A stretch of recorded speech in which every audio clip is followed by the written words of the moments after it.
these two words are very challenging for us Spanish natives because we don't have the schwa sound. I call that Ben Harper. As you know, in the Bowie Phonetics Guide, I call the different phonemes of, American English vowels as musicians.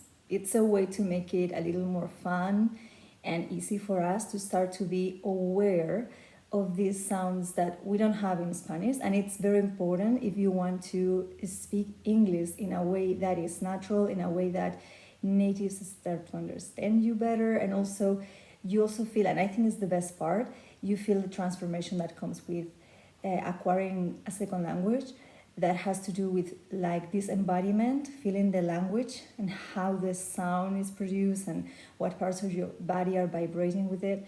So this will be a little introduction to it. So with these two words, we can start to practice a little.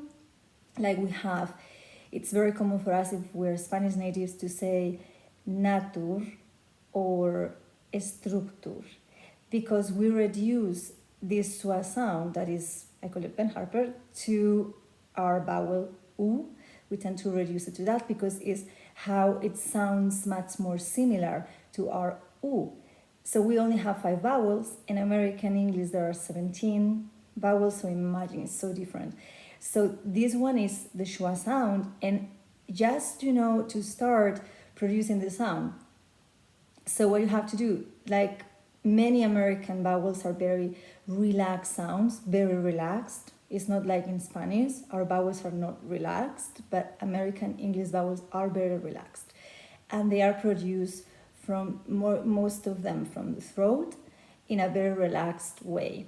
So the way you make the schwa sound is like you produce, like you round the mouth as if you were going to say an E, una E, and then you like make the sound as if you were going to make an O, una O. So it comes out like this. You see, it's a very different sound. We don't have it in Spanish. In Spanish it's ayo, that's it, So if you want to make the sound, it's just, start experimenting and start being aware of it and start imitating. So that way you create a nature, structure, you see. And there is different, subtle differences, of course, between American and British accent, but I'm going to focus now basically on more the American way. And that's the way it will come across, like nature, structure. So as you can see, it's basically imitating, being aware of the sound. Where do you feel the sound in your body?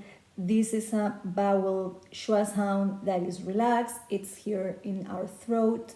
So it's very different. We're not used to Spanish natives. So as you gain more awareness, you pay more attention of how this really sounds, and then you imitate, repetition and imitation. That's what we need. That's all. And then another important tip, not to get obsessed with how we pronounce, if we're making or not mistakes. This is not interesting for us. What is important here is just to make these imitation practices and start to notice the differences and make it fun and play with it. And of course, we're gonna make mistakes, that's great to do that. So I hope that this video is a little helpful there. It helps or guides you through this journey to your fluency. And if there are any other words that you would like me to explain to you, or if you find pair of words that are especially confusing for you when you pronounce them, or to understand natives or whatever, let me know, and I will love to make more of these little explanations here.